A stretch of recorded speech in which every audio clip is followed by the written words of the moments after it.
For What's Hot, where we talk about the stories that have us all talking. Today we are joined by Jon Anne Willow, and Jeff Wagner is back. Two high school football players accused of raping a 16-year-old girl last August, then posting photos on social media. Now the whole town of Steubenville, Ohio is involved in this scandal. Police and the football coach are accused of a cover-up. Other players were caught on camera making fun of the victim. This all blew up nationally when a hacker group released the video on YouTube.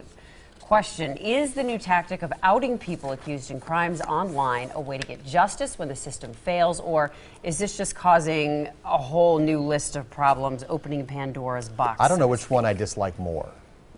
As Jeff is fond of saying, the laws of unintended consequences can come into play here. But we also have to remember that people have been outed for years through the media, and that online is just the latest. In fact, there are whole television programs dedicated to outing people when justice fails. The New York Times has done it. The Washington Post has done it.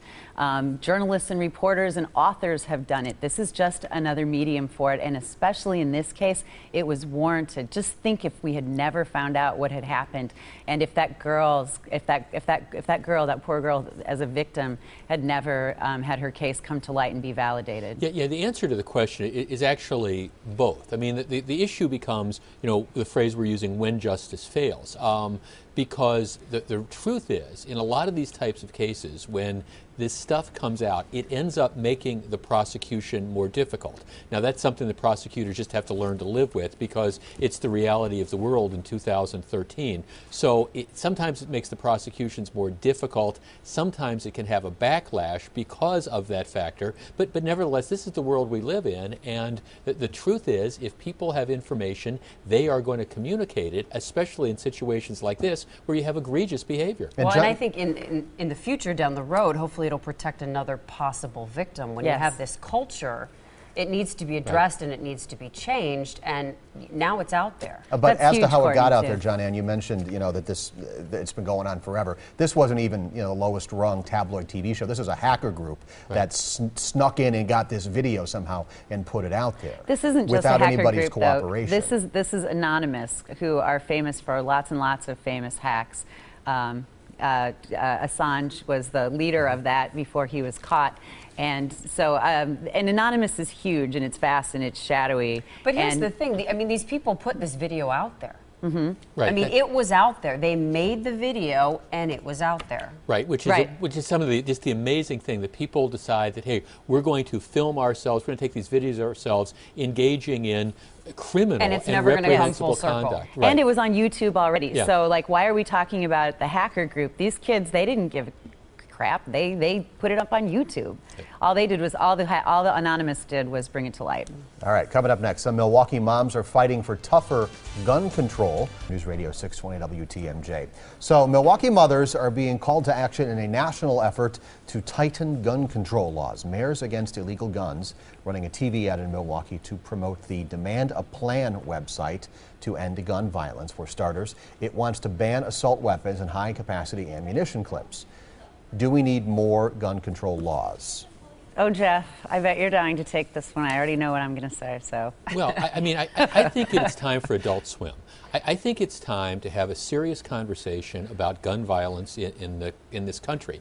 Now, Milwaukee Mayor Tom Barrett, this is sort of the agenda he pushes, the high ammo clips and some of these scary-looking guns, and that's fine. We can talk about it, but we also need to realize, for example, in the city of Milwaukee, 90-some homicides, about 90 homicides last year, lots and lots of gun shootings. Almost none of them would have been prevented by going after the high ammunition clips or going after the gun show loophole. So it's fine, we can talk about that, but we also need to talk about what we're going to do to deal with the real issue of gun violence, which is people with cheap handguns that are out committing crimes in high crime areas.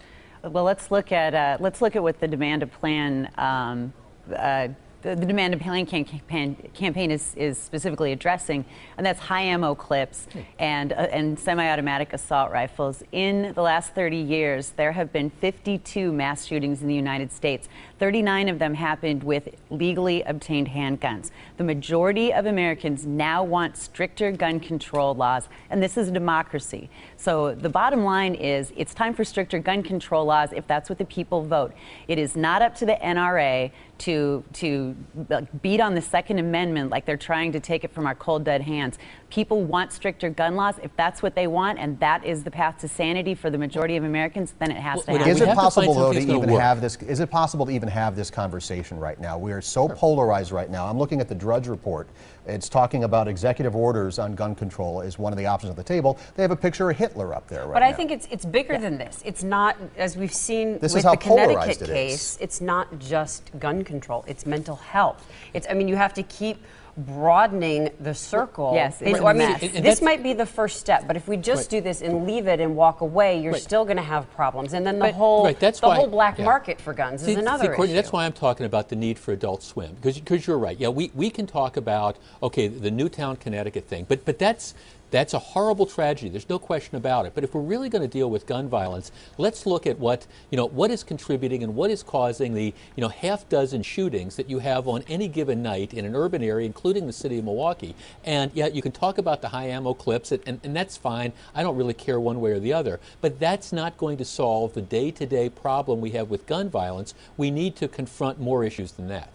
Correct. But in Arizona, and in Illinois, and in Newtown, Connecticut, all of those mass shootings were conducted with legally obtained firearms. And in the case of the Newtown, Connecticut shooting, that woman bought it at a gun show without a background check, and she may not have passed it. But she would have passed it. Well, she would have passed it. The woman, the owner, sure, she would have passed the background check. All right, we're out of time. She had no criminal record. I'm sure we'll have more opportunities to talk about this in the weeks and months to come. Right now, we're taking a break.